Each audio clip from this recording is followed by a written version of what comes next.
Just in relation to the section 61.1, it outlines that the Guard Commissioner shall have the request of the board in accordance with this section within 6 months after coming into the operation of section 11, and not later than the expiration of each subsequent 3-year period shall a period following that come into operation, prepare and submit to the Minister a strategic plan for Garda Síochána.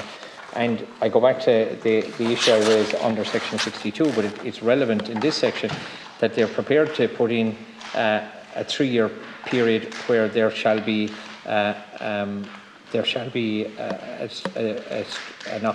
plan will be drawn up, the 3-year plan for Garda Síochána, and the period 3 years immediate following that year plan is so submitted. So if we're willing to put in timelines for the strategic plan, and it then outlines in section 5 D, C, E and E what will be included in that, including which is security priorities, which we discussed in section 62, that there is no timeline then for the previously mentioned section 61 from the issue around the policing priorities. And there seems to be a disconnect on that. And just in relation to why we have that in one section and the department saw fit not to put in a timeline, a 3-year timeline on the previous section. Senator, and Tara. So this is very similar to what we currently have, and this is to allow Garda Síochána to plan for the future, to make sure that we have plans being put in place, not just for 1 year, but many plans may go beyond that. So that's why 3 years has been chosen. It was 3 years previously as well.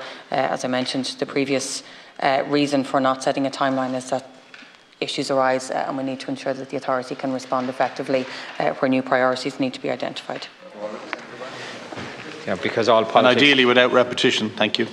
Oh no, I'm actually going to repeat what Catherine and her dad said, because all politics is local in Garda. John O'Sullivan's from Kinmare, so I want to thank John for his work. It's not really repetition, but anyway. And that is not relevant to the section, I accept that. But just in relation to the evaluation of the performance by on Garda Síochána, and I know my colleague Senator Lisa Chambers has brought that issue up, it's not clear as to how that evaluation would be done, what the strategic benchmarks would be, who would do you need independence in relation to that evaluation, but also when you're putting together the strategic plan and the main objectives, I would suggest that you have to allocate each of those main objectives to either the relevant superintendent or rank of the Gardaí or Deputy Garda Commissioner that would be given the responsibility for the implementation of it.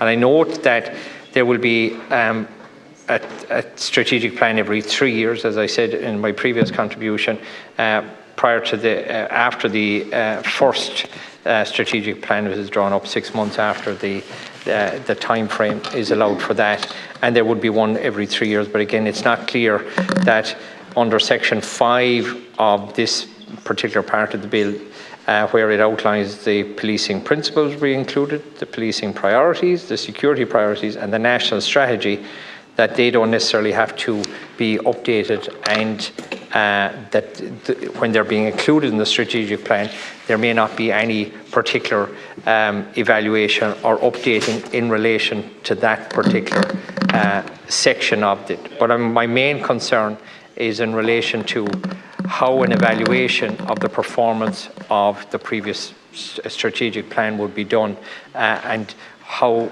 we would, as an Oireachtas, because I know that it's going to be made available to us, but as we know in relation to that, if it's not highlighted in terms of laid before the houses, then oftentimes those would not be consulted on. So I think it's very important that in relation to that particular section 3C, the evaluation of its functions would also be discussed, but also be made available in a very detailed format, in terms of particularly, and I note reports often have recommendations, but they don't have the implementation path in relation to who's responsible, the timeline for those amendments, because obviously with the after the first 3-year period we'll be able to see what's working, what's not working, but then okay, how do we turn around from there and then make those necessary changes, but also who would be responsible for those particular changes. Okay, thank you, Senator Daly. Minister. So again, the Garda Commissioner obviously decides who they consult with, and that is to allow them to consult with whoever they deem fit. They will have to bring the plan to the board. The board is a new structure with 1 chair and 8 ordinary members, and we've already discussed the makeup and how that board will be appointed. The plan is obviously a 3-year plan, so that we allow for, I suppose, various different elements of it to work, to be developed, to embed in communities, depending on what it is. The Commissioner is obviously responsible then to the board, responsible to the Minister who's appointed by government, responsible to the authority, but also responsible to the Oireachtas committees, where you have both senators and TDs on those committees, where obviously they can raise any issues that they wish. Sorry, Senator Mark Daly.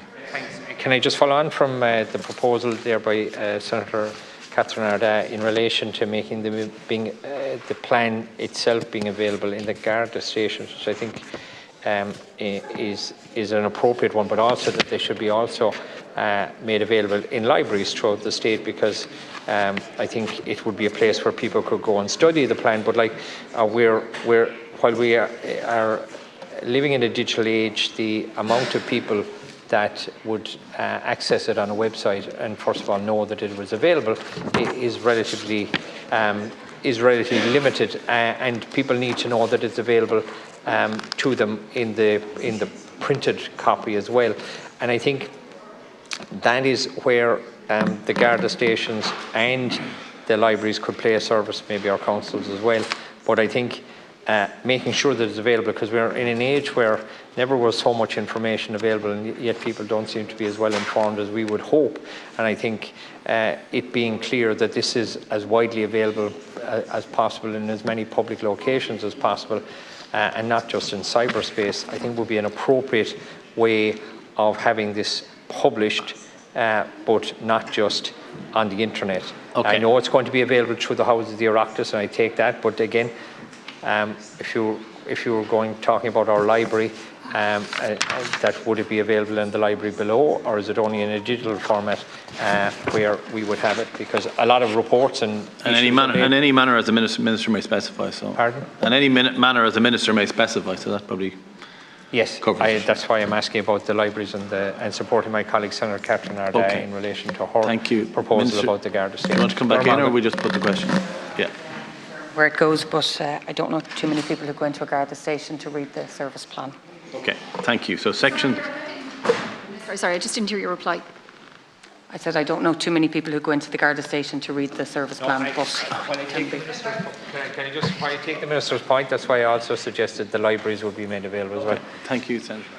Your service plan, and again, in section 65D, it sets out the performance targets to be achieved in relation to each of the objectives referred to in paragraph C. And again, it goes back to the point I made earlier in relation to other evaluations of different parts of the strategic plan, but also in relation to the security policy as outlined in the previous section, security priorities, national strategy, policing priorities and policing principles. Go back to the section 65D, it's about performance targets and how they would be evaluated and who would do the evaluation, and whether or not each of those performance targets would be assigned when they're not reached, that someone would be made responsible for ensuring that those performance targets in those plans are assigned to somebody, and that therefore if they're not reached, that they are made responsible. Again, because we're talking performance targets about it's not being measured, it's not being done. This is being measured, but it's not being specific as in relation to who is responsible for each of those elements. And then in the next section, in 65E, it talks about the capital expenditure proposed by An Garda Síochána.